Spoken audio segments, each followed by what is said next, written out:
The night is long, silent, and utterly still. You can hear your own heartbeat echo against the frozen air. Snow drifts rise like walls outside, swallowing the horizon, and the wind's breath feels alive, whispering stories of people who once lived and fought through the darkness. Welcome to the Viking winter, a world of ice, endurance, and survival. If you have ever wondered how human beings endured months of near-endless night, when the temperature could freeze rivers solid and winds could carve stone, the answer lies not in brute strength but in something far greater: adaptability, unity, and unbreakable spirit. Tonight, we step back in time over 1,000 years to the northern edge of the world, where the Vikings faced nature's most merciless season, winter itself. Imagine standing on a coastal hill in ancient Norway. The fjord below is sealed in ice. The sea, the Vikings' lifeline, has vanished beneath a frozen lid. The sun barely touches the horizon for a few hours each day before retreating again. This is not just cold, it is isolation turned physical, silence turned alive. In this world, survival is not guaranteed. Every decision, from how you build your home to how you share your last piece of bread, could mean the difference between life and death. Yet somehow, these people did not just survive, they thrived. They expanded, traded, sailed to unknown continents, and built a civilization that still fascinates us today. The secret of their endurance begins with a mindset not of conquerors, but of survivors. For the Vikings, winter was not an enemy to fight, but a force to understand. They learned to live with the storm, not against it.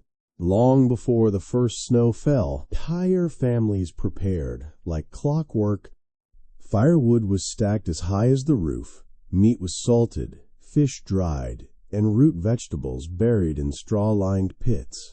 Livestock were brought inside the Longhouse not as pets, but as partners in survival. Every cow, goat, and sheep added its warmth to the air, turning the Longhouse into a living furnace of life. Inside, the air was heavy with smoke and the smell of earth. The walls were made of turf and moss, thick enough to hold back the wind. There were no windows, only a small smoke hole that let the fire breathe. It was dark, cramped, and smoky, but it was warm. In the Viking world, warmth was everything. Comfort was not luxury, it was strategy. Still, the greatest battle was not always physical, it was mental. Imagine months without sunlight. The line between day and night blurred until time itself lost meaning. Modern science calls this seasonal affective disorder, but to the Vikings, it was simply the long night.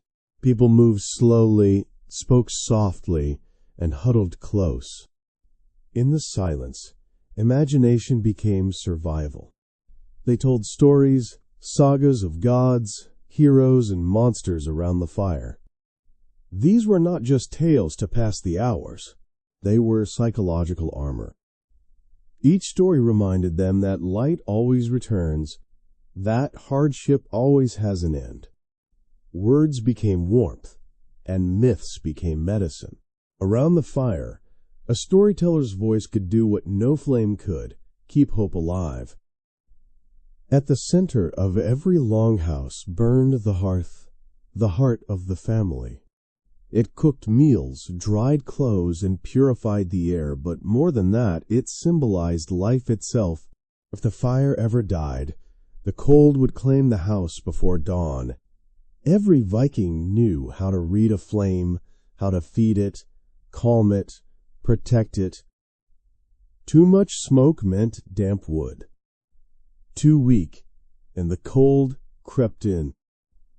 Children learned early that tending fire was sacred work.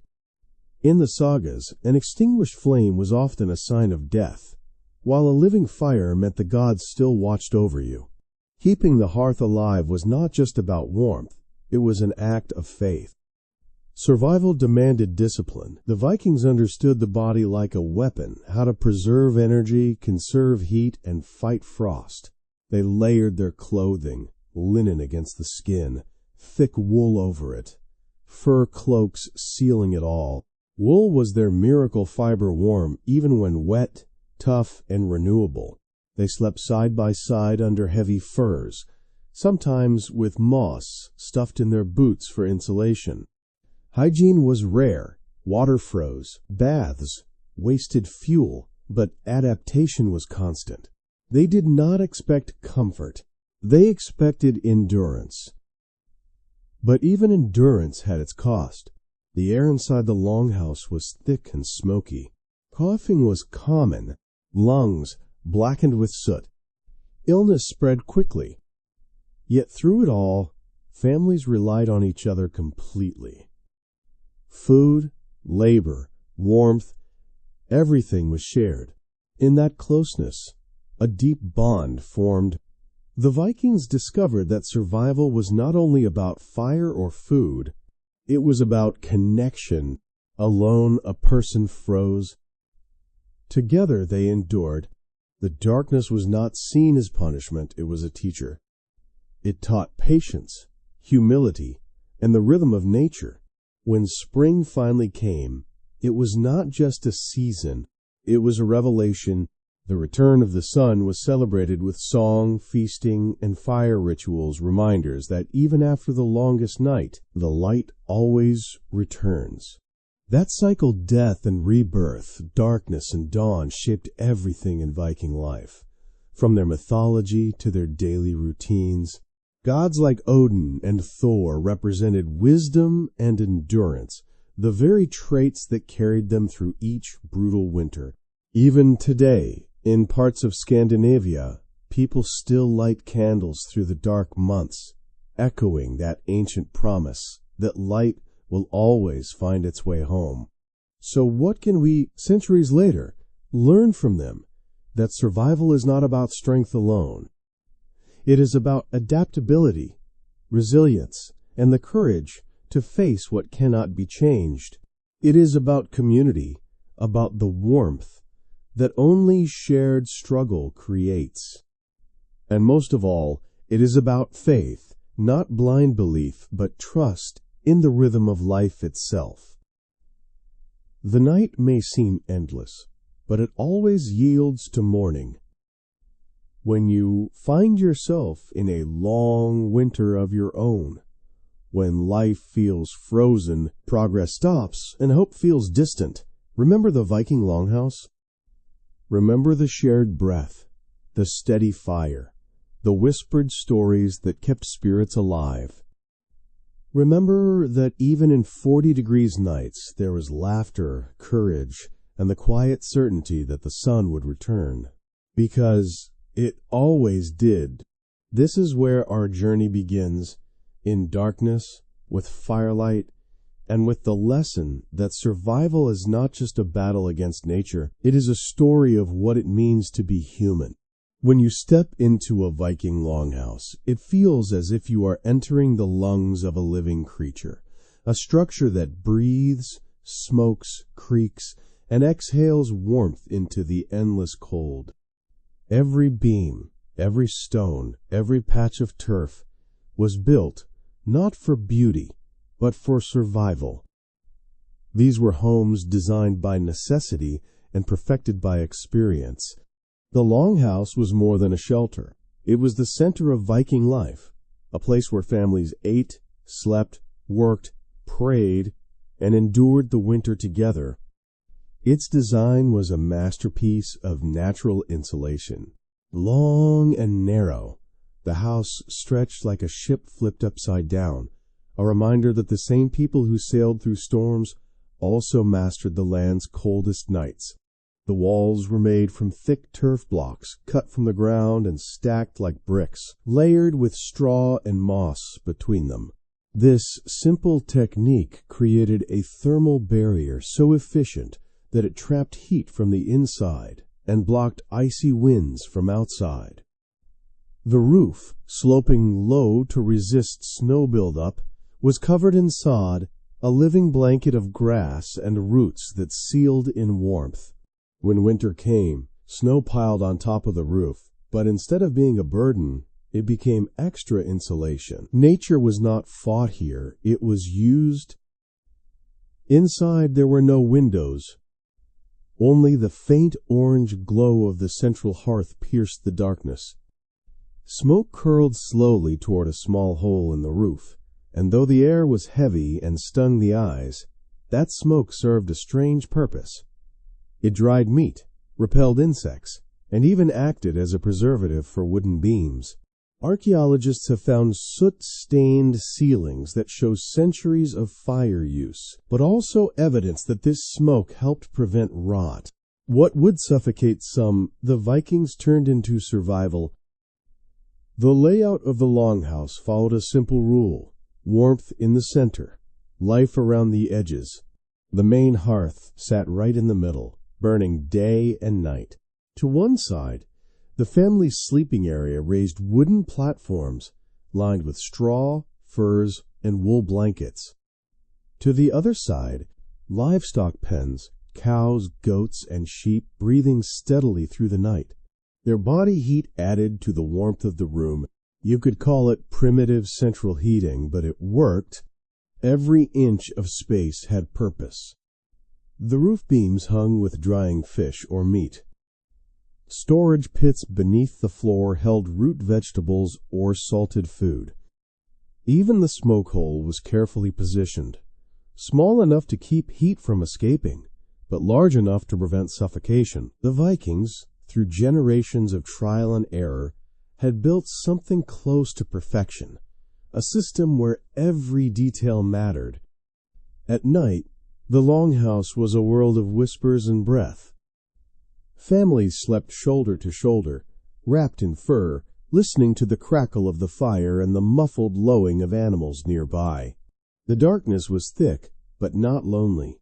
There was a comfort in the closeness, in the rhythm of shared breathing. For them, privacy was a luxury, survival was the priority. Yet, this environment came with its own price. The air was smoky, the smell heavy, and light scarce. People often suffered from coughs, eye irritation, and fatigue, but as harsh as it sounds, it was far better than the alternative, the freezing emptiness outside. Inside those smoky walls, warmth meant hope. The design of the Longhouse also revealed how deeply the Vikings understood the environment. The entrances faced away from the wind, usually toward the south or east. Floors were slightly lowered to keep cold air from seeping in. Thick wooden doors were reinforced with hides to prevent drafts. Even the animal stalls were built slightly lower than the human section, so the rising heat would drift toward the family's sleeping area. Every element of the house reflected one truth: they studied the cold until they learned to live with it. And then there was the fire, the soul of the house. It was not simply fuel and flame, it was identity. Many Viking families believed their household spirit, a guardian ancestor or landvatir, lived in the hearth. To let the fire die was not just dangerous, it was disrespectful. Before sleep, someone always checked the coals, covering them with ash to keep them alive till morning. If the embers dimmed too much, they whispered a small prayer not to a god of war or thunder, but to the humble spirit of the fire itself. When dawn finally came, if you could call it that, for the sun rarely rose high in winter, the Longhouse stirred. Someone fed the coals, someone milked the goats, someone mended clothing or checked the meat hanging from rafters. The rhythm was slow but steady. Inside that long, smoky hall, people found balance, a fragile but powerful harmony between man, beast, and nature. What is astonishing is how much of their wisdom still applies today. Modern architects studying Viking settlements in Iceland and Norway have recreated turf houses using ancient methods. and found that they remain incredibly efficient. In some reconstructions, the internal temperature stays around 15 to 18 degrees Celsius, even when the outside drops below -20 degrees Celsius. With only one small fire, no electricity, no modern insulation, just earth, wood, and intelligence, the Viking Longhouse was not just a building, it was a philosophy. It taught patience, cooperation, and respect for natural law. It reminded every person that survival was not about resisting the world, but about learning its rhythms. And so, as snow fell endlessly outside, the Longhouse remained alive, glowing faintly against the white darkness. Inside, a mother rocked a child, a father mended a spear, someone hummed an old tune, and in the air between smoke and silence, the warmth of life endured. That was the secret of the Longhouse, not its walls or its roof, but the spirit within them, the spirit that refused to surrender to the storm. The Longhouse could keep out the wind, but it could not follow the Vikings into the blizzard. For that, they carried their shelter on their backs in the form of wool, fur, and linen. To the Vikings, clothing was not fashion. It was armor, insulation, identity, and survival rolled into one. Imagine stepping outside at dawn, the horizon pale gray, frost clinging to every surface. The air bites like a blade. You can feel the moisture in your breath freezing against your lips. No one in this world steps outside unprepared. Every layer, every stitch has purpose. The base layer closest to the skin was often made of soft linen or finely woven wool. Linen wicked sweat away, keeping the body dry, while wool trapped warmth, even when damp. Over that came thicker tunics, woven by hand from coarse wool. The outermost layers were cloaks heavy, dense, and sometimes treated with animal fat or beeswax to repel snow and rain. In the north, fur was not luxury. It was necessity. Fox, reindeer, bear, or sheep pelts were worn inside out to trap heat and block wind. They used the same layering principle that modern explorers and mountaineers follow today: moisture control, insulation, and weather protection. 3 layers, thousands of years before the term thermal regulation existed. It was instinctive engineering born from generations of learning the hard way. Viking clothing was a blend of practicality and beauty. A wealthy man's cloak might be dyed deep red or blue, fastened with ornate bronze brooches, but beneath the decoration lay survival science. Every seam was reinforced, every hem double-stitched. Belts were not just for style. They carried tools, knives, pouches, the essentials of life in a frozen land. The women were the silent guardians of warmth. Spinning, weaving, and sewing were not domestic chores. They were acts of endurance. A well-made cloak could mean the difference between life and death during a snowstorm. The rhythmic sound of looms filled winter days inside the Longhouse, and every thread carried purpose. Archaeologists have found fragments of Viking textiles so densely woven that even modern machines struggle to replicate them. That is how seriously they took warmth. Gloves, boots, and head coverings were equally critical.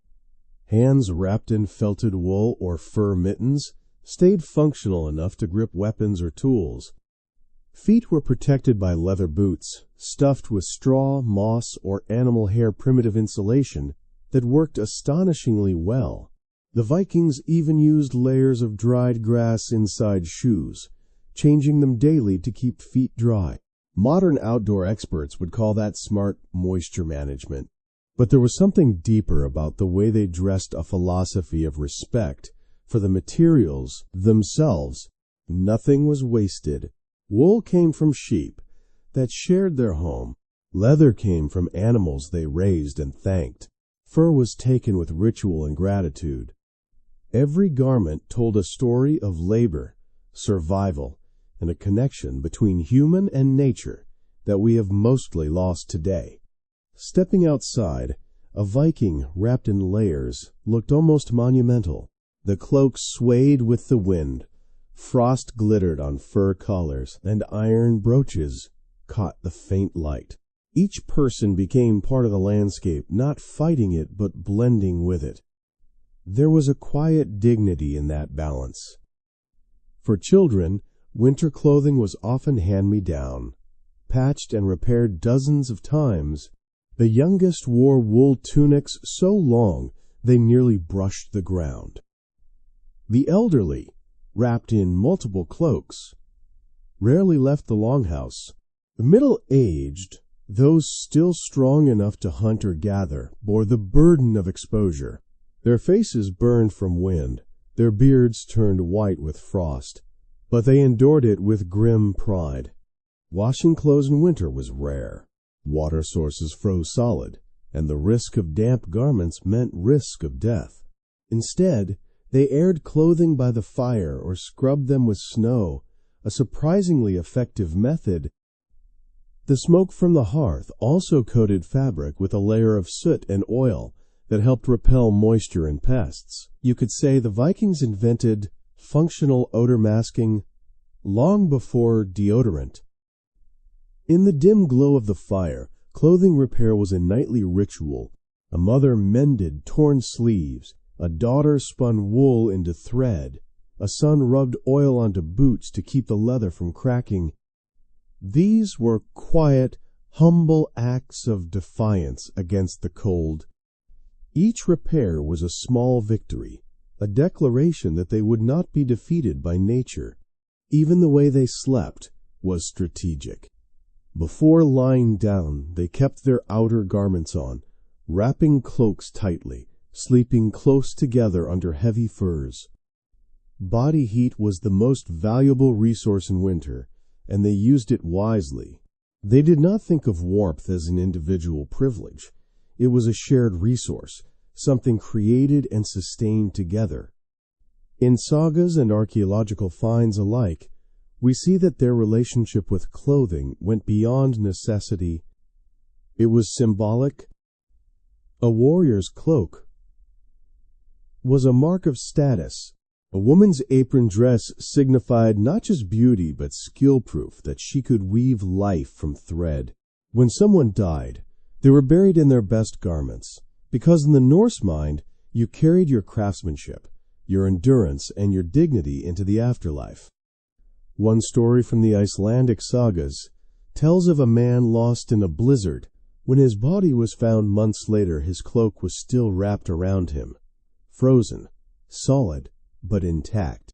Locals said it was the wool, not the man, that outlasted the storm. There is a strange poetry in that the fabric woven by human hands becoming tougher than flesh, a symbol of how the Vikings merged with the world they lived in. So when we think of the Viking image, the hooded figure against the snow, the fur-lined cloak, the steady gaze beneath frost-covered brows, we are not just looking at history. We are looking at an entire survival system built into what they wore. Their clothing was warmth, armor, and identity, a statement of defiance to a world that tried every day to freeze them out. In the modern world, we chase warmth with technology heaters, electricity, synthetic fibers, but the Vikings built it through wisdom. They listened to the wind, studied the cold, and wrapped themselves in the knowledge of those who came before. Every fold of wool was memory. Every thread was survival. When the storm howled across the fjords and ice crystals cut through the air, the Vikings did not shiver in fear. They pulled their cloaks tighter, lowered their heads, and walked straight into the snow. Because they understood a truth we often forget, that warmth is not found. It is made. Night in a Viking winter was not a gentle thing. It was a test, long, slow, and silent. When the sun slipped beneath the horizon, it did not rise again for what felt like forever. The air outside turned to glass, hard and sharp, freezing everything it touched. Inside the Longhouse, the only thing separating life from death was a faint, flickering fire. Imagine lying there, wrapped in furs, surrounded by the rhythmic sound of breathing children, elders, animals. The space is tight, smoky, and warm only near the hearth. Beyond that glow, shadows shift and vanish into total darkness. You can't see the walls, but you can feel the weight of the night pressing against them. The fire crackles. A cow shifts in its stall. Someone coughs softly in their sleep. The Longhouse is alive, a fragile island of warmth in an ocean of cold. For the Vikings, sleeping through the night was not simply resting, it was surviving. They did not sleep deeply or for long stretches. Their sleep was fragmented, broken into cycles of rest and wakefulness. Some would rise in the middle of the night to feed the fire, check the livestock, or simply stare into the embers. It was not insomnia, it was vigilance. The fire must never die. If the flames faded, the temperature inside could drop dangerously within hours. Keeping the fire alive was a sacred duty. Each household had a firekeeper, sometimes a parent, sometimes an older child who would wake throughout the night to tend to the embers. They would carefully stir the ashes, add moss or bark, and whisper small blessings to keep the warmth steady. It was not superstition. It was routine built on centuries of survival. A cold hearth meant death. Sleep itself was a communal act. Families did not have separate rooms or beds. Everyone slept together on raised wooden platforms, lined with straw and covered with animal hides. They lay side by side, often overlapping, using body heat to preserve energy. The elderly were placed closest to the fire, children in the middle, and adults on the outer edges, forming a living shield against the cold. Warmth, like food, was shared equally. But even inside, the cold found ways to creep in. Frost formed on the walls, breath crystallized in midair, and the floor stayed damp no matter how much straw was laid. The Vikings learned to sleep without moving too much, conserving heat like animals in hibernation. They tucked their hands under cloaks, curled their knees to their chest, and let the rhythm of shared breathing lull them back into dreams. Those dreams were vivid, shaped by darkness, flickering firelight, and stories told before bed. In a world without clocks or streetlights, night had no clear boundaries. It was a place of both rest and imagination. The sagas tell us that many believed dreams could reveal messages from ancestors or gods. Some claimed to see omens in the flicker of the flames, or the pattern of ashes at dawn. Whether those visions were real or born from exhaustion, they gave meaning to the endless dark, and meaning was everything. Without it, despair could creep in. Darkness has a strange way of weighing on the mind. For months, the sun was only a faint rumor, a ghost of light that barely touched the horizon. Some people grew quiet, withdrawn. Others filled the silence with songs, jokes, or stories. Laughter, in its own way, was as necessary as heat. Around the fire, they told tales of brave ancestors, trickster gods, and great battles. Stories that reminded them that every night, no matter how long, eventually ends. This storytelling was more than entertainment. It was medicine. When fear or fatigue took hold, words became the cure. Children drifted to sleep listening to sagas of Thor's hammer or Odin's wisdom, while adults found comfort in repeating the same tales they had heard since childhood. The fire flickered. Shadows danced on the walls, and for a few hours the world outside disappeared.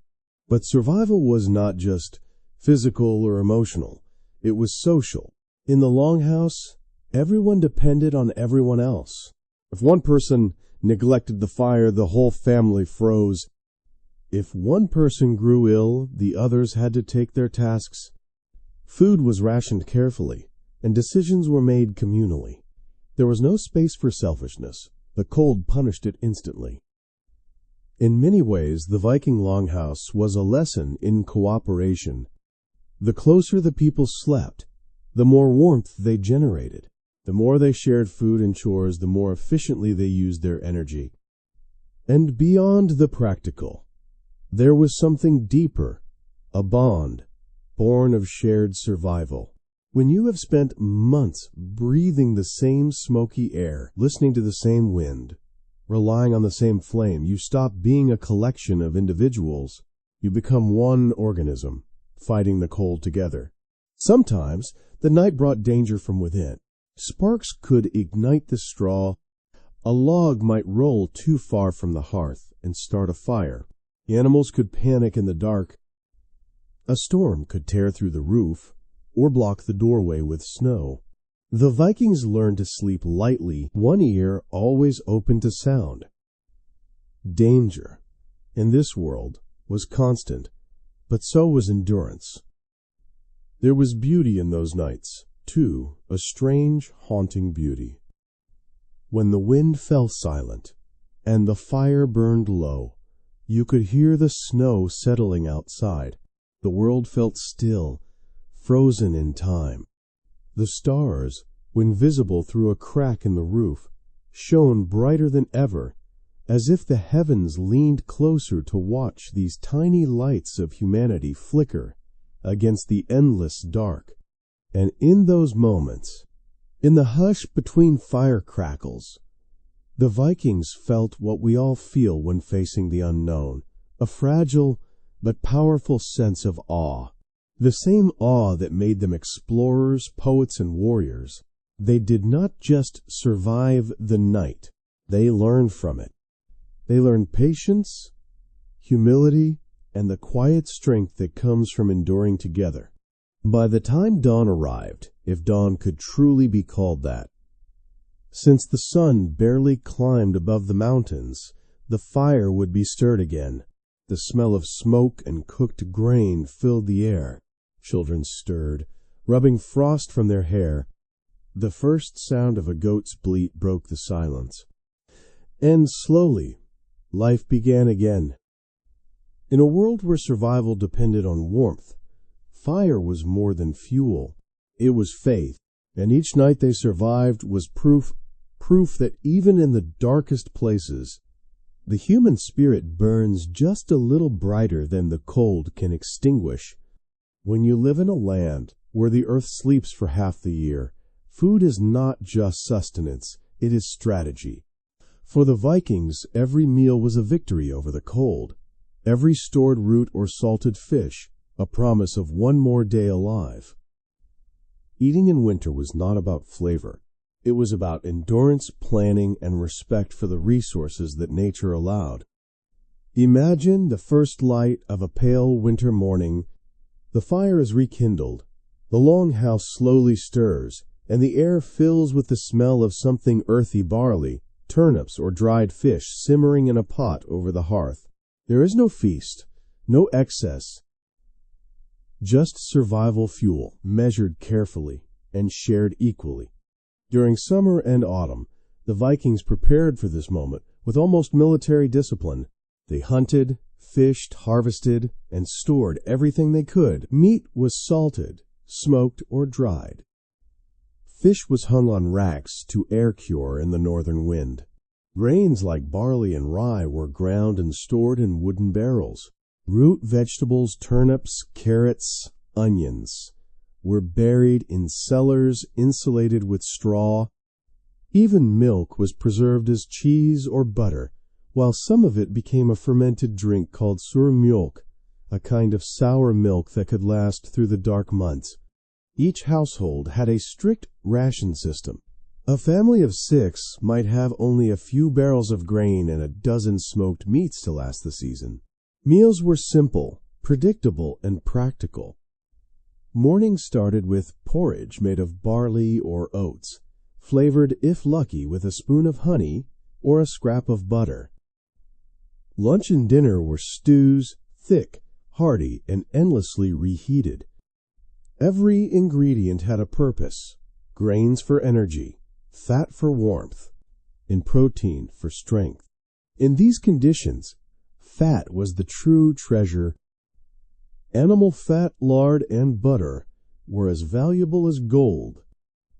They were stored carefully, melted into stews, or spread over bread to keep the body burning through the cold. A Viking knew that if the fire in the hearth was for warmth, fat was the fire inside the body. Even drink had meaning. Water often froze or became unsafe, so fermented beverages became essential. Weak ale, brewed from barley, was a daily staple, not to get drunk, but to stay hydrated and nourished. Mead, the honey-based drink of myth, was rarer, reserved for celebration or ritual. During Yule, the midwinter feast, the first horn of mead was raised to the gods, the ancestors, and the spirits of the land. It was not just drinking, it was a way of saying thank you for letting us live another season. The act of eating was deeply spiritual. The Vikings believed that food was a gift from both the earth and the gods. Before every meal, some would toss a small piece into the fire, an offering to household spirits known as landvetir. It was a small gesture, but a powerful one. Even when they had little, they gave thanks. Mealtime was also the social heartbeat of the Longhouse. It was the one time of day when everyone gathered together, men, women, children, and even elders who could barely sit upright. The bowl passed from hand to hand, each taking their share without complaint. There were no personal plates. Everything was communal. Eating together was more than habit. It was a reaffirmation of unity. The light of the hearth flickered on their faces as they ate in silence or told quiet stories. The fire's smoke mixed with the steam from the stew, filling the air with a sense of comfort that went beyond warmth. For a few brief minutes, as they ate, the outside world disappeared. The cold, the storms, the endless night, all of it felt far away. Sometimes, when supplies ran low, creativity became the only spice. Bread was stretched with bark powder or crushed bones. Soups were thickened with whatever could be found: dried peas, bits of moss, or even fish skin. Hunger made people resourceful. They learned to find nourishment where others might see nothing. Animals, too, were part of the cycle. A single pig could feed a family for weeks. Nothing went to waste. Meat for food, bones for tools, fat for candles, hide for clothing. When an animal was slaughtered, it was done with ceremony, a recognition that life fed life. The Vikings lived close to death and understood its necessity. To waste was to insult both nature and the gods. Then came Yule, the festival that marked the darkest days of the year. For 12 nights, fires burned brighter, and feasts replaced famine. Families gathered, neighbors visited, songs were sung, and sacrifices made. It was the celebration of survival, the moment when people looked at each other and said, "We have made it halfway." They roasted boar, poured mead, and raised their horns to Odin, Freyr, and their ancestors. The feast was not just indulgence, it was hope. It reminded them that even in endless darkness, joy was still possible. Around the fire, the old told stories, while the young listened wide-eyed. Myths of creation, courage, and rebirth flowed like mead tales, meant to keep the spirit strong. Every story, every song, every bite of meat shared around that fire was a small rebellion against despair. The Vikings knew that surviving winter required not only strength of body, but also strength of heart. Food, in the Viking world, was never just about hunger. It was about connection to each other, to the land, to the unseen forces they believed watched over them. Every spoonful of stew was a thread in a much larger fabric of survival and faith. As the fire burned low, bowls were emptied, and the last crumbs brushed into the flames as an offering. The Longhouse grew quiet again. The smoke curled upward like a prayer. Outside, snow continued to fall, but inside, bellies were full, spirits were lifted, and the flames still burned. That was the secret of Viking endurance. They did not simply fight against the cold. They fed their strength, both physical and spiritual. Their food was not gourmet, but it was sacred. Their rituals were not fancy, but they were powerful. Each meal said the same thing: "We are still here." And as they lay down once more beneath the firs, the last glow of the fire reflected in their eyes, they knew that survival was not a matter of luck. It was a choice made every day, one shared bowl at a time. There comes a point in the Viking winter when the cold stops being an enemy you can see and becomes something quieter, more dangerous, something that seeps into the mind. The darkness is no longer outside the walls. It begins to live inside you. Imagine waking up and not knowing if it is morning or night. The sky never truly brightens. The sun hovers weakly, like a ghost that refuses to return. Time itself blurs. The fire still burns, but even its light feels smaller. In that endless twilight, something begins to change in the human heart. The Vikings knew this feeling well. They called it skamdegi, the short days. To them, winter was not just a physical trial, it was a spiritual and emotional test. The cold could break bones, but the darkness could break minds. Inside the Longhouse, people began to slow down. Conversations grew softer, movements more deliberate. There were days when no one spoke at all. The world outside was silent, muffled by snow, and that silence crept in like fog. In this season, despair was as real a threat as hunger. But the Vikings, in their strange wisdom, had ways to fight it, not with medicine or philosophy, but with something older and deeper: ritual, faith, and connection. At the heart of their belief was balance. They knew that the world moved in cycles, light and dark, life and death, summer and winter. The darkness was not evil. It was simply the other side of existence. That understanding gave them peace. They did not curse the winter. They accepted it as part of the great turning of time. Their myths reflected that balance. They believed that even the gods faced cold and shadow. Odin sacrificed his own eye for wisdom. Balder, the god of light, was killed and sent to the underworld, only to be promised rebirth after the final winter of Ragnarok. The message was clear: even light must die before it can return. Each night, when the fire dimmed and the air thickened with smoke, families gathered close and whispered prayers, not always to beg for warmth or food, but to keep their courage alive. Some prayed to Thor, the protector, to keep the storms away. Others murmured to Frigg, goddess of home and love, asking her to watch over the sleeping children. The belief itself was a form of strength, a light that could not be extinguished. Storytelling became sacred during these months. The skald, or storyteller, was not just an entertainer, they were a healer. Through words, they stitched sanity back together. They told of gods walking among men, of warriors who defied death, of journeys across frozen seas.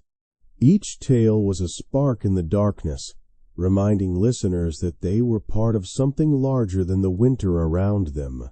The Vikings also relied on sound.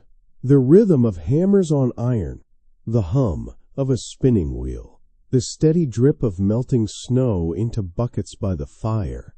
Routine itself was medicine. Work meant purpose, and purpose meant survival. And when despair grew too heavy, they turned to nature even in its frozen form. Some stepped outside to breathe the icy air and look at the stars that pierced the northern sky. The aurora borealis, the northern lights, shimmered above them, ribbons of green and red dancing across the heavens.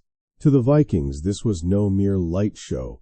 It was the armor of the gods, glowing to remind mortals that the divine still watched over them. There were also darker beliefs, stories of spirits that wandered in winter. The Draugr, the restless dead, said to rise from frozen graves. The Huldafolk, hidden folk who lived beneath hills and could bless or curse those who disturbed them. These tales carried warnings, but also comfort. They made the unseen world feel familiar. In a landscape where the line between life and death blurred daily, believing in spirits was a way to make sense of the unknown. Faith was not confined to temples or priests. It lived in the smallest moments, in the way someone stirred a pot, or how they touched the wall before leaving home. These rituals gave order to chaos. They reminded people that even in a world ruled by frost, they still had power, not over nature, but over fear. The Vikings also understood that laughter was sacred. During Yule, when food was scarce and cold unrelenting, they made jokes, sang songs, and performed games by firelight. Laughter was not denial, it was rebellion. To laugh in the face of the storm was to say, "You cannot break me." Psychologists today would call this resilience. To the Vikings, it was simply life. They did not analyze their emotions or label their struggles. They met darkness the way they met everything, by enduring it together. Children played quietly with carved toys near the fire. Elders shared stories of winters long past. Lovers whispered under firs, sharing warmth not just of the body but of the spirit. The Longhouse became a cocoon, a world within a world, and though the snow outside grew taller, the people inside grew closer.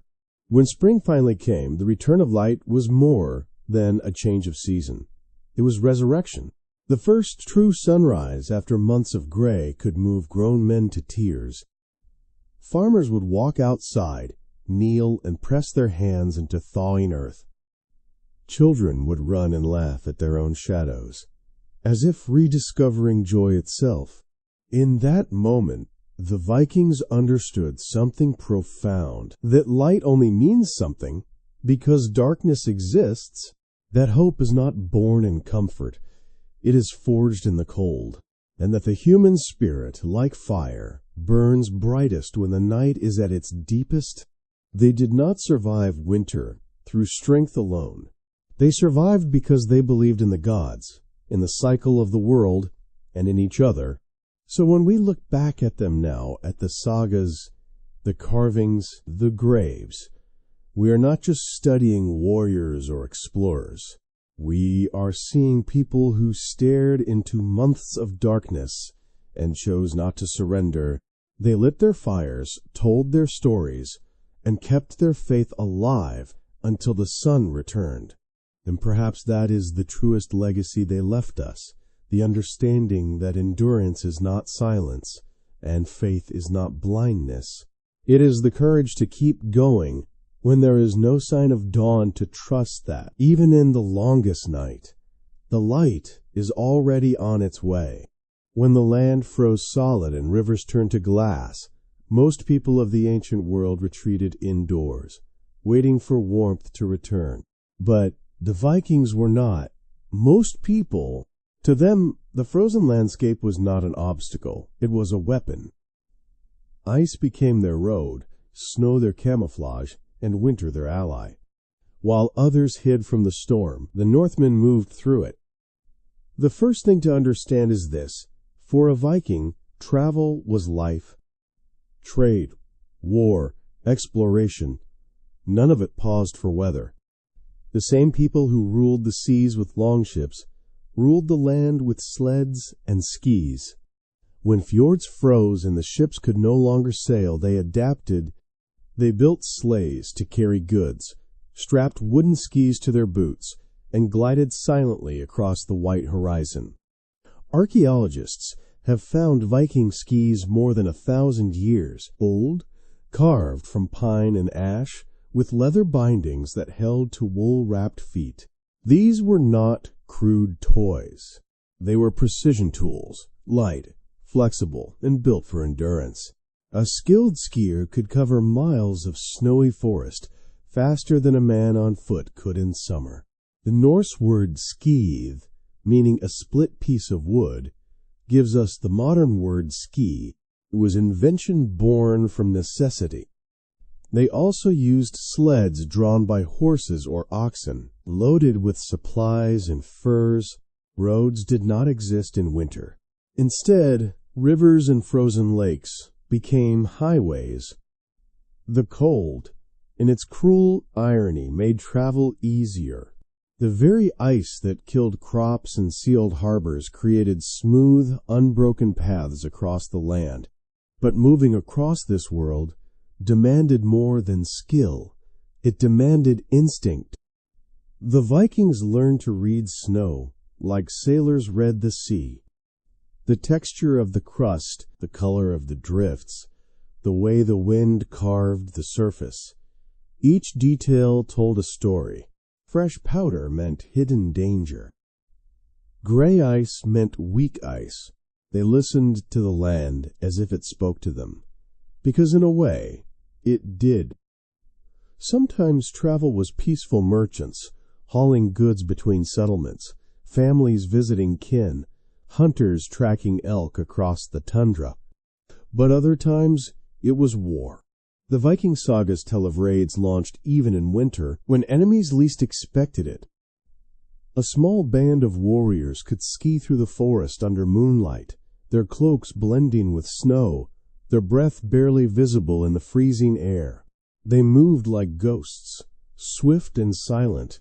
By dawn they could be miles away, striking isolated farms or outposts before disappearing again into the white. This was not madness, it was mastery. Winter raids were psychological warfare. The enemy believed no sane man would fight in such cold. That assumption was often fatal. In Norway, sagas speak of skidfari, the ski runners, scouts and messengers who crossed entire mountain ranges carrying news or warnings. Some of these men became legends. One tale, immortalized centuries later, tells of two warriors who skied through the blizzard carrying an infant prince, the future King Hakon IV, to safety, while enemies pursued them through the night. Their speed and endurance saved the royal bloodline. Even today, Norwegians honor that journey through the Birkebeiner ski race, a living echo of Viking resilience. But not all journeys were heroic. Sometimes they were desperate. Hunters trapped in sudden storms, travelers lost in whiteouts, traders caught on thin ice. The North could turn from ally to executioner in a heartbeat. A misjudged step could send a man plunging into black water beneath the ice. If he could not get out within minutes, the cold claimed him silently. The Vikings feared little, but they respected nature's cruelty. Before crossing a frozen river, they would tap the ice with spears or axes, listening for the hollow sound of weakness. They avoided shaded areas where meltwater lurked beneath the surface. They traveled in pairs or groups, always ready to pull one another back from death's edge. Weapons were adapted for the season too. Axes were sharpened not only for battle, but for cutting wood and ice. Shields doubled as sleds. Cloaks were layered with oil or wax to repel moisture. Helmets, when worn in the cold, were lined with fur or wool to prevent frostbite. Even warfare, brutal as it was, bowed to the demands of the season. Battles fought in snow were rare, but terrifying. The clash of metal was muffled by the wind.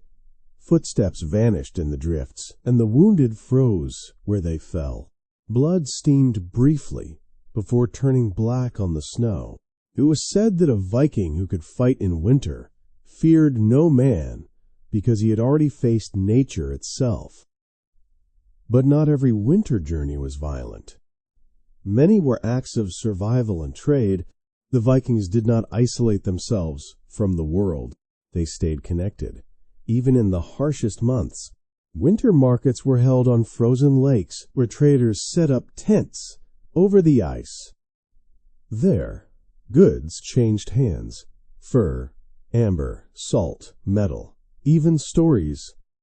The sound of laughter and bargaining drifted over the frozen surface, proof that even in deep winter, life went on. Traveling in the cold taught them patience and trust. A man who shared a road in winter shared risk. Every journey required cooperation.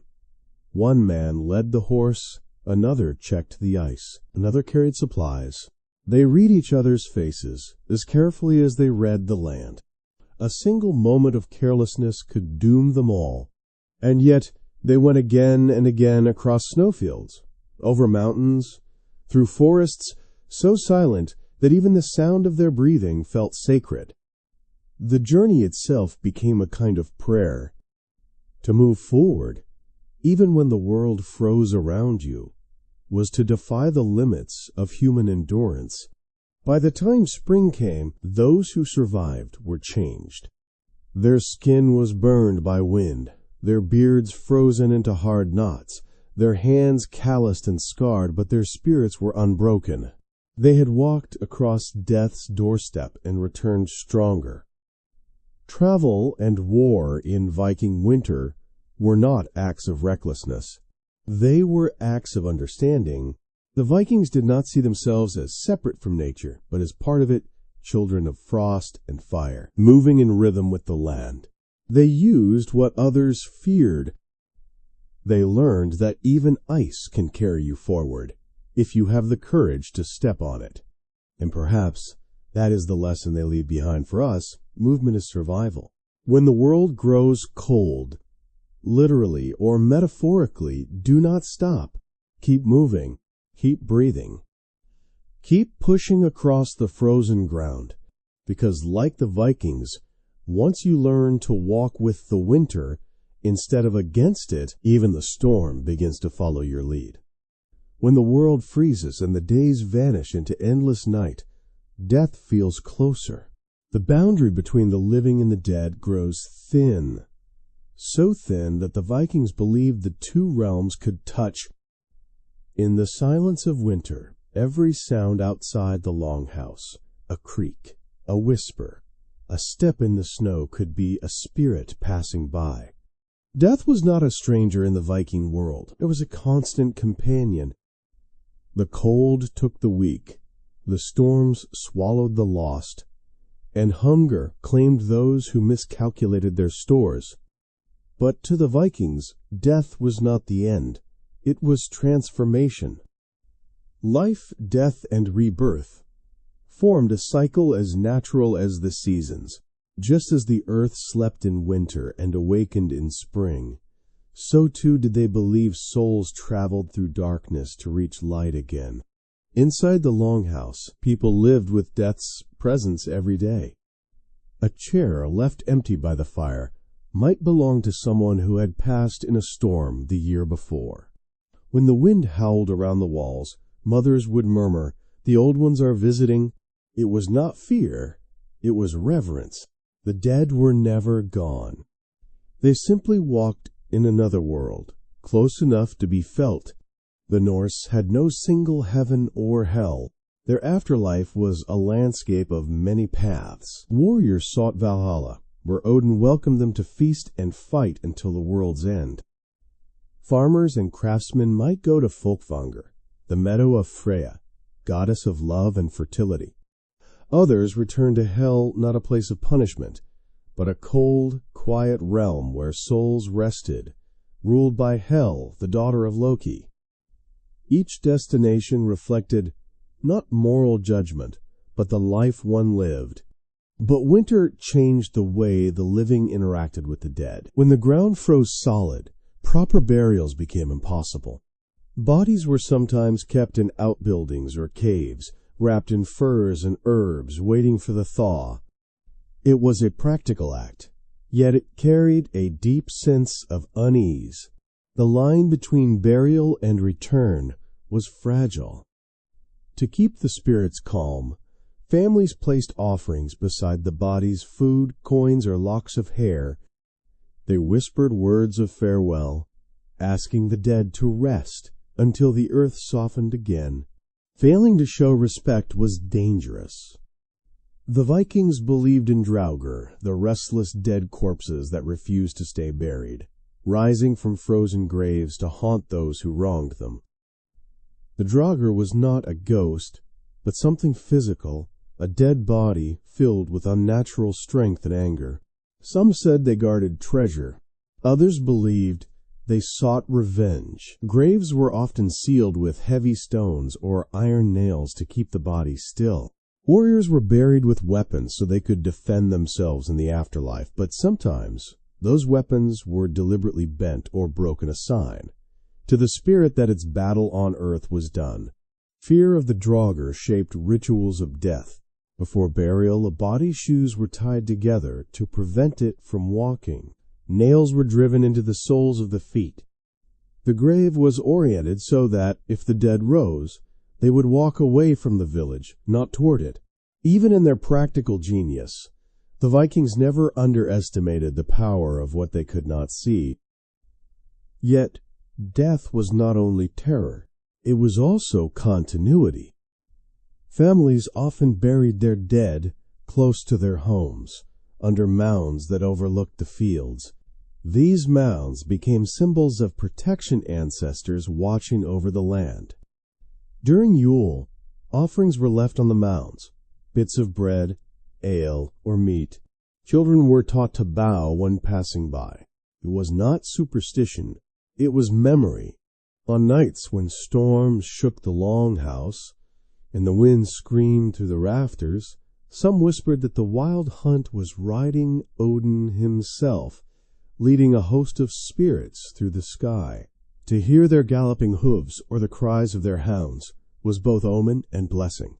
The hunt symbolized the gathering of souls, a reminder that even in death the gods were active, collecting the fallen and renewing the world's balance. In this way, winter became the season of the unseen. Fire was not just warmth, it was protection, a glowing boundary that kept darkness, both literal and spiritual, at bay. When someone died, their family might keep the hearth burning for 3 nights straight, so the spirit could find its way to the afterlife safely. The living would speak softly, avoiding loud laughter or arguments, so as not to disturb the soul's journey. Women, especially the vulva, the seeresses, played a vital role in this relationship with the dead. They were believed to walk between worlds, communicating with spirits, and reading omens in fire, smoke, or bones. Wrapped in furs and bearing staffs carved with runes, these women led ceremonies that bound the living and the dead in harmony. Their chants filled the air with a strange, haunting rhythm, a reminder that faith and fear often shared the same heartbeat. One legend tells of a winter when the dead would not rest. Graves cracked open after a storm, and villagers began to vanish. A vulva was summoned. She entered the burial field alone, lit a torch, and called out to the spirits by name. When dawn came, the storm had stopped.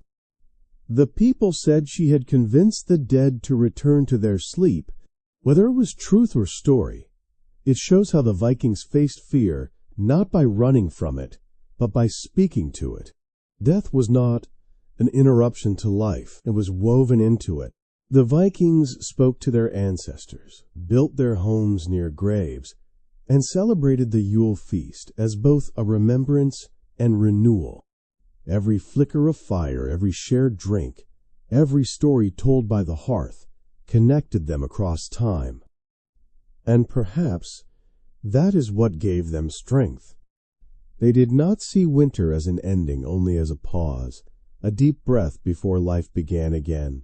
When they buried their dead beneath the snow, they did so with faith that spring would come, and the earth, like the soul, would rise once more. In the end, the Vikings' relationship with death was not morbid. It was intimate. They did not deny it or hide it. They accepted it as a companion, a shadow walking beside them through the frost. In their darkest season, they found meaning not by avoiding mortality, but by honoring it, by believing that even in the coldest night the spirit endures, watching, waiting, ready to awaken with the dawn. After months of darkness, silence, and frost, the first drop of water was enough to make people cry. It began quietly, a faint drip, like the heartbeat of the world returning. The ice that had sealed the rivers began to crack. Snow melted from the rooftops in slow, deliberate streams. The air, still sharp and thin, carried a smell it had not held for months, the scent of earth. For the Vikings, this was not just the change of a season. It was resurrection. Inside the Longhouse, the fire still burned, but now the smoke rose in thinner ribbons. The heavy furs that had hung over the doorway were lifted aside, letting sunlight weak and golden spill across the dirt floor. Children, who had spent months playing in shadows, blinked at the brightness as if seeing the gods themselves. Old men walked outside for the first time in weeks, leaning on staffs, breathing the thawing air like a blessing. The thaw transformed everything. Streams gurgled where there had been silence. The sky softened from steel gray to pale blue. Kumwa. Birds returned, cautious at first, then bold, calling out as if to announce the end of suffering. The land, once frozen and still, began to stir. The Vikings celebrated this moment, not with one feast, but with a season of gratitude. The festival that followed was called Varblo, the Spring Sacrifice. It marked the end of winter's grip and the beginning of renewal. Offerings were made to the gods, Odin for wisdom, Thor for strength, and Freyr for fertility and abundance. In some villages, farmers poured ale into the soil to wake it, believing that the earth drank with them. Fires were lit on hillsides, but unlike the hearth fires of winter, these were bright and open flames of joy, not survival. People sang, laughed, and danced around them, shaking off the heaviness that had clung to their spirits for months.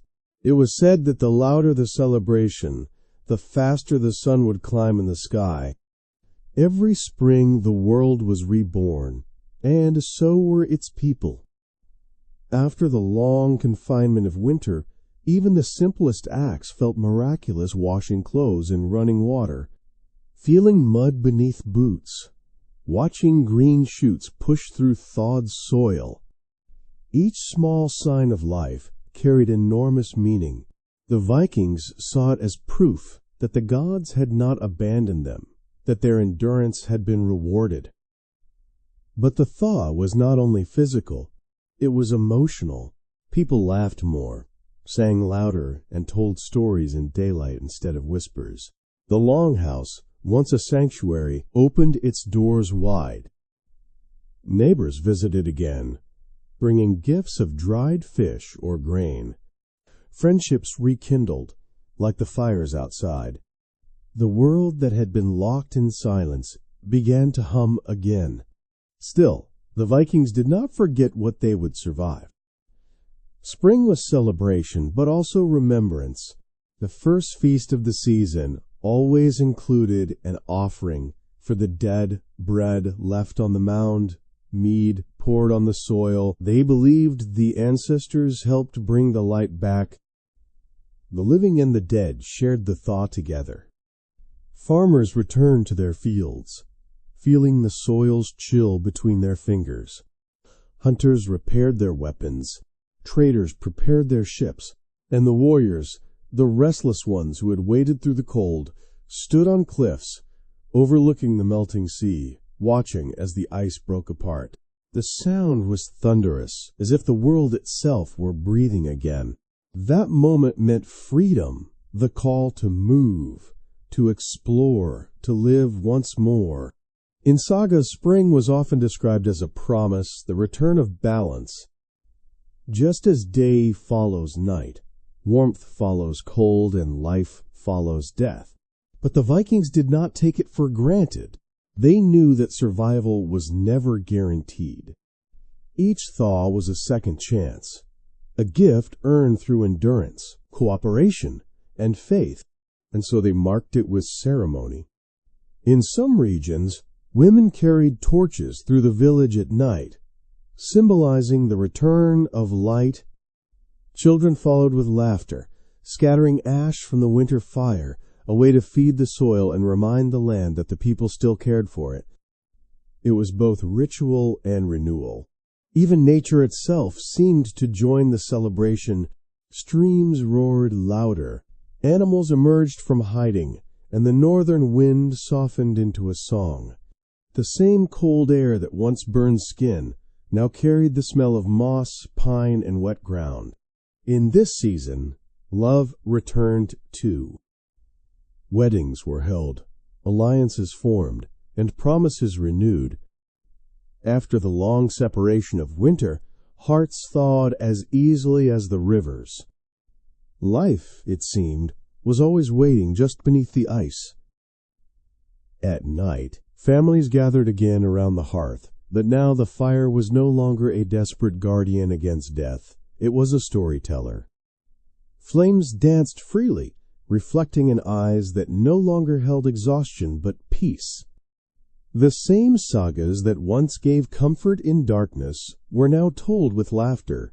They spoke of gods who traveled through endless winters and returned triumphant, of men who faced death and found wisdom, of the eternal cycle that binds all things. In every word, the same truth echoed: light always returns. The thaw taught the Vikings something profound, that endurance was not about denying pain, but about believing it would end. The snow, the hunger, the fear, the endless night, all of it was part of a larger rhythm, one they had learned to trust. By the time the fields turned green again, the Longhouse stood proud. Scarred with smoke, but still strong, the people within were leaner, wiser, and grateful. They had faced the silence of death and chosen life, not once, but every single day. And as the sun rose higher, casting gold across the melting land, one truth bound them all, a truth whispered from one generation to the next. The winter tests us, but the spring remembers. When we look back across more than 1,000 years at the people of the North, the Vikings who lived through winters long enough to break most men, we often imagine savagery, strength, or conquest. But beneath the myths of warriors and raiders lies a quieter truth. Their greatest victories were not won on battlefields, but in the silence of survival. The long winter was their teacher, and its lessons still speak to us today. The Vikings lived in a world of extremes, blazing summer light and suffocating winter dark. They could not change their environment, so they learned to move with it. That, perhaps, is their first and greatest lesson. Do not fight the inevitable. Adapt to it. When the cold came, they did not curse it. They built houses that breathed with the land, clothes that mimicked animal warmth, and communities that functioned as one living organism. They accepted nature's laws and worked within them. We, who live in an age of climate control and convenience, could learn something from that humility. When the world around us feels hostile, whether through chaos, change, or uncertainty, the Viking response was not panic. It was preparation. They believed that survival began long before danger arrived. Every task, no matter how small, storing grain, repairing roofs, sewing cloaks, was an act of foresight. They knew that the future belongs to those who prepare for it. In modern life, where we chase comfort and speed, that mindset feels almost revolutionary. Endurance begins in the ordinary. The second lesson is the power of community. A Viking longhouse was more than wood and turf. It was the sum of its people. Every ember of warmth, every bite of food, every breath of shared air came from collective effort. No one survived alone, not even the strongest warrior. In the cold, individuality could kill. Cooperation kept you alive. They understood that survival was not a contest, but a collaboration. When they huddled together through the night, they did not see weakness in needing others. They saw wisdom. Today, in a world obsessed with independence, that truth feels like a light we have forgotten to tend. Sometimes, the bravest thing is not to stand alone, but to reach out and say, "We will make it together." The third lesson lies in their relationship with story and belief. In the long dark, when there was nothing to see but fire and shadow, they turned to stories to keep the mind alive. Myths of gods and monsters were not escapism. They were resilience in disguise. They reminded people that even in chaos, there was order. Even in loss, there was meaning. When the world outside was frozen, imagination became fire. We do the same, in our own ways, through books, art, faith, and conversation. The Vikings teach us that stories are not luxuries. They are survival tools for the soul. Every culture that endures hardship creates stories to outlive it. That is how humans turn suffering into wisdom. The fourth lesson is respect for the earth, for death, for limits. The Vikings did not waste, because waste meant death. They treated their environment with reverence, not dominance. When they slaughtered an animal, they used everything: the meat for food, the bones for tools, the hide for warmth. When they buried their dead, they honored them as guardians, not ghosts. They understood that life and death feed each other in a cycle too sacred to break. Our modern world, with its hunger for endless growth, often forgets that balance. We build without listening, take without thanking, move without noticing. The Vikings remind us that to survive in the long run, we must live with the world, not against it. The land is not our enemy. It is our mirror. The fifth and final lesson is perhaps the most important. Endurance is not about strength. It is about spirit. The Vikings were not invincible. They got sick, afraid, and lost like anyone else. But what kept them alive was not muscle or weapons. It was mindset. They believed in cycles. They knew that no storm lasts forever. No night is endless. Their faith was not in control, but in continuity. When darkness came, they did not despair. They prepared the fire. When spring returned, they did not forget. They gave thanks. That rhythm, hardship and hope, struggle and renewal shaped their entire worldview, and it is one we need now more than ever. Because we all have winters, moments when the light feels far away, when progress freezes, when we are trapped inside the walls of our own fears. Some winters are literal, others are emotional. Loss, loneliness, uncertainty. These are the modern blizzards we face. The Viking way teaches us that the answer is never to run from the cold, but to meet it, to endure it, to learn from it. When life grows cold, build your longhouse, gather your people, Tell your stories. Feed your inner fire. Remember that warmth is something humans make, not something the world owes us. And when the thaw comes, because it always does, remember to honor it, to thank the dark for what it taught you, to carry the strength of the cold into the light. Vikings did not survive because they were stronger than the world. They survived because they understood it. They learned that the same force that freezes rivers also shapes the mountains. That the same silence that kills also teaches you to listen. That even the longest night ends, not in despair, but in dawn. So the next time you face your own winter, when everything seems frozen, when the path forward disappears, think of them. The families huddled under firs, the fire burning low, the snow pressing against the walls, and yet the faint sound of laughter in the dark. They endured not because they had to, but because they believed they could. That is the truest legacy of the North. Not conquest, not fearlessness, but faith in endurance. A belief that, no matter how deep the cold runs, the human heart burns deeper still. And when you step out into your own thaw, when the first light breaks through after all that silence, you will understand what they did. That survival is not just about making it through the winter. It is about carrying its lessons with you long after the snow is gone. More than 1,000 years have passed since the last Viking longship sailed across a frozen fjord.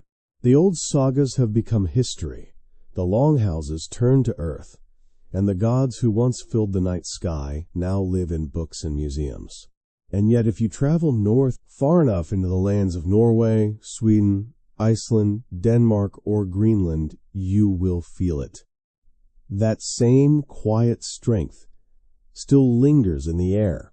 The Viking spirit never died. It simply changed shape.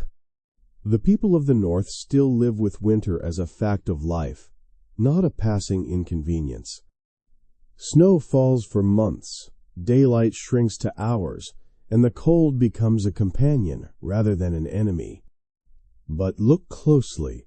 You will see that the old Viking ways still echo in their rhythm of living, in their silence, in their humor, in their resilience. Take the concept of friluftsliv, a Norwegian word that means open-air life. It describes the deep love of being outdoors, even when the weather is harsh. To walk through a storm, to breathe in the cold air, to feel the sting of snow on your face, these are not miseries. They are small acts of connection with nature. It is the same idea that kept the Vikings alive, the belief that the world, even when brutal, must be embraced, not avoided. In Iceland, you will hear another word, "Þetta reddast." It means, loosely, it will all work out, but it is not blind optimism. It is a kind of pragmatic hope. Life is unpredictable. Storms come, ships sink, plans fail, but somehow things find their balance again. It is the same attitude that helped Viking families face the unknown, the faith that no matter how hard the winter, there will always be a spring. Even the modern design of Scandinavian homes, clean lines, natural light, minimal clutter, echoes that Viking sensibility. The Longhouse was practical, not decorative. Every object had purpose. The same principle lives on today in Hyades, the Danish and Norwegian idea of creating warmth, comfort, and intimacy in dark times. Candles, soft light, shared meals. It is the modern form of sitting around the hearth in a smoky longhouse, telling stories while snow falls outside. The tools have changed, but the feeling has not. The Old Norse respect for community also endures. In Iceland, the entire population, barely more than 380,000 people, functions like a vast, extended family. When storms close roads or volcanic ash darkens the sky, neighbors help neighbors. The old Viking belief in shared strength still guides them. If one person suffers, everyone suffers. In Norway's far north, where daylight disappears for weeks, towns organize Lysfest festivals of light during the darkest month. It is more than celebration. It is ritual. Fire, music, laughter, all symbols of defiance against the cold, just as the Vikings once lit Yule fires to remind themselves that light would return. Modern Norwegians kindle lanterns and fireworks for the same purpose. The story repeats, only the form changes. Even their attitude toward death and hardship carries that ancient echo. In Scandinavia, people often speak of lagom, not too much, not too little, the idea of balance. It is a philosophy born from living close to the edge, where excess meant waste and greed led to ruin. It is the same wisdom that guided Viking survival. Respect the limits of nature, share your resources, and find strength in moderation. But perhaps the most powerful survival of the Viking spirit is resilience through calm. Life in the north still demands endurance. Long winters, isolation, and quiet. These are not conditions for the impatient. To live well here, one must learn the art of stillness. Modern Scandinavians do not rush to fill silence. They honor it. They listen to it. In that silence, the old spirit of the Longhouse still whispers, patience is power. Psychologists today note that people in northern climates have some of the lowest rates of seasonal despair, despite endless dark months. Why? Because they do not see the dark as something to fight. They see it as something to live with.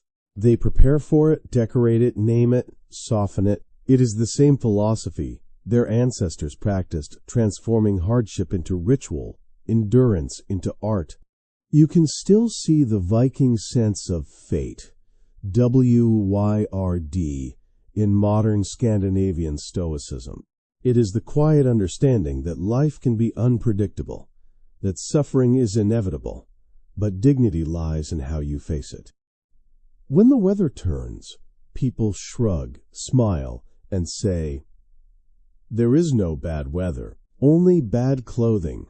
That sentence could have come straight from 1,000 years ago, and yet, beneath this endurance, there is warmth and emotional fire that mirrors the old hearth flame. Northern cultures place enormous importance on trust, equality, and social care. In Denmark, the concept of samfundssind, the spirit of community, means looking out for one another, especially in hard times. In Sweden, the daily pause for coffee, pastries, and conversation is more than a break.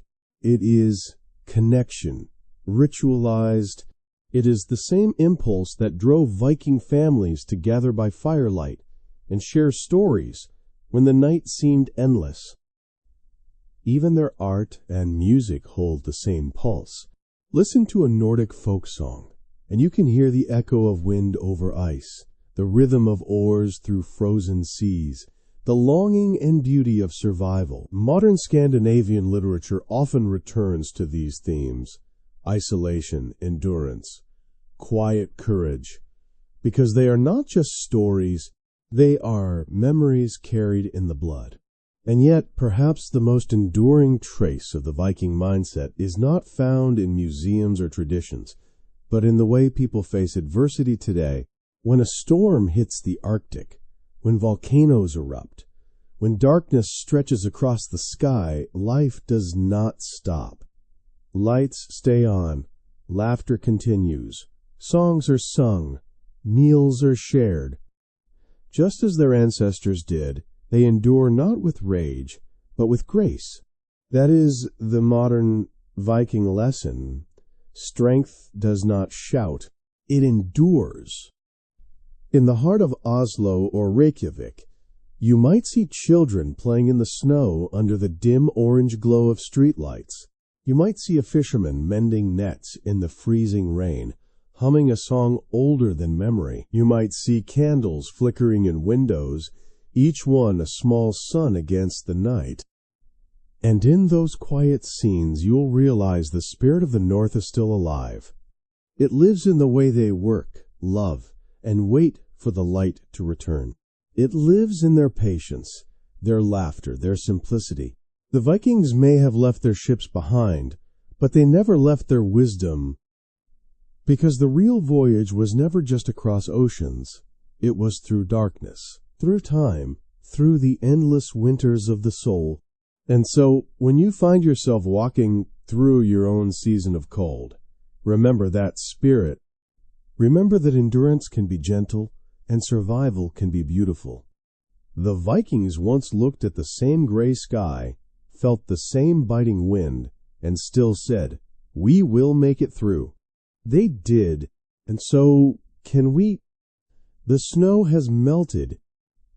The rivers sing again. Smoke no longer clings to the rafters of the Longhouse, and the sun finally stays long enough to cast real shadows on the earth.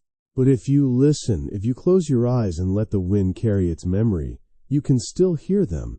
The crackle of fire, the murmur of voices, the breath of people who refuse to vanish into the cold. The Viking winter has ended, yet its echo remains. This is not a story of conquest or legend. It is a story of endurance, the quiet, ordinary, miraculous kind that happens when human beings choose to keep going, even when there is no reason to believe they can. For all their ships, swords, and sagas, the Vikings' greatest creation was not an empire. It was resilience. For 6 long months, they lived on the edge of the world, pressed between ice and sea. The night swallowed them whole, and yet they made the darkness their teacher. They learned that survival is not defiance of nature. It is harmony with it. They learned that faith is not blind. It is the steady flame that burns when logic goes out. They learned that strength is not the absence of fear. It is courage in the face of it. And perhaps most importantly, they learned that no one survives alone. In the frozen silence of the North, the hearth was more than fire. It was a heart. Around it, families shared warmth, food, and stories. They laughed, argued, grieved, and sang. Each person became a spark in a greater flame, keeping the cold at bay. The Longhouse was not built from wood and stone. It was built from connection. That connection, that flame, is what we carry forward. We may live in cities now, not fjords. Our storms are no longer made of snow and ice, but of noise, pressure, and uncertainty. Yet, the lessons of the North still matter. We still face our winters, the silent ones, the lonely ones, the unseen ones. And when those nights come, the Viking spirit whispers the same words across time. You have faced worse. You can face this too. The Longhouse becomes the home you build with your courage. The fire becomes the purpose that warms your days. The people beside you become your clan, because winter, in truth, was never the enemy. It was the forge. It burned away weakness and left behind clarity and knowing that life's warmth is not given, but made. Every frost-bitten field, every snow-choked valley, every night where the wind screamed like a living thing, all of it existed to teach one lesson: the light is precious, because it is earned. When the first sunrise came after months of dark, the Vikings did not take it for granted. They watched it in silence. Some wept. Others raised their hands as if to touch it. For them, that light was not just the return of the sun. It was proof that the world remembers that the earth, like the soul, may fall asleep but never dies. It is easy to romanticize them, to imagine that courage came easily to those people of iron and ash. But they were human, as we are. They feared hunger. They mourned their dead. They doubted the future. Their heroism was not that they never faltered. It was that they rose each morning and tended the fire again. Every ember was a choice. Every breath a prayer. Every shared bowl a promise. We endure. And in that endurance lies something timeless, something that has never truly left us. It is in the Scandinavian candlelight that glows through long nights. It is in the quiet determination of people who brave the Arctic dark. It is in the laughter of those who find joy even in hardship. It is in every human heart that keeps burning when the world grows cold. We inherit their legacy not through blood, but through will, through this simple decision to keep the light alive in our homes, our minds, our stories. The Vikings believed that life was a cycle, that even when the world ends in fire and frost, it begins again. That belief lives on in every person who has faced despair and chosen hope. The long winter will always return, in one form or another. But so will the dawn, and that is the legacy of light.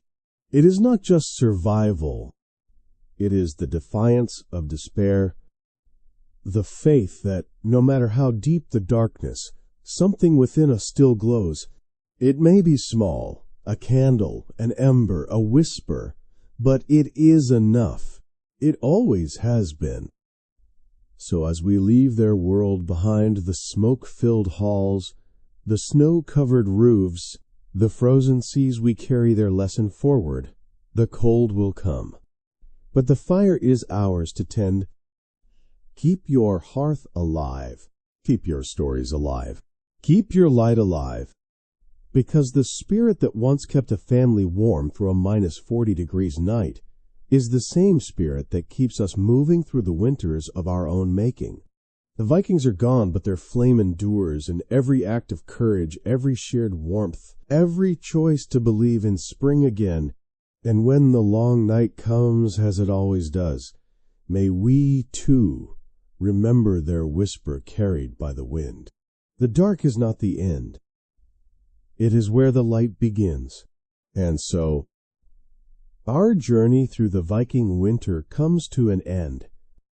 From the frozen fjords and the long, dark nights to the firelit warmth of the Longhouse and the first light of spring, we have walked beside a people who refuse to surrender to the cold. The Vikings taught us that survival is not just about strength or skill. It is about heart, about courage that does not fade, even when the world turns silent and black. Their story is not only history, it is a mirror. Because we too face winters of our own, not of ice and snow, but of doubt, fear, and change. And like them, we endure by keeping our fire alive, by helping one another, and by believing that even in the deepest dark, light always returns. So as the flames fade and the snow begins to fall once more, remember this: the long night never lasts forever. The warmth you build, the kindness you share, and the faith you keep that is your fire, protect it. Feed it. Let it burn. Thank you for joining me on this journey through time, through shadow and light. If this story touched you, leave a thought below. Share it with someone who might need a little warmth tonight. And do not forget to subscribe for more tales from history's forgotten edges. Until next time, stay safe, stay curious, and keep your light burning. This is Boring History for Sleep. Good night, and may your hearth never go cold.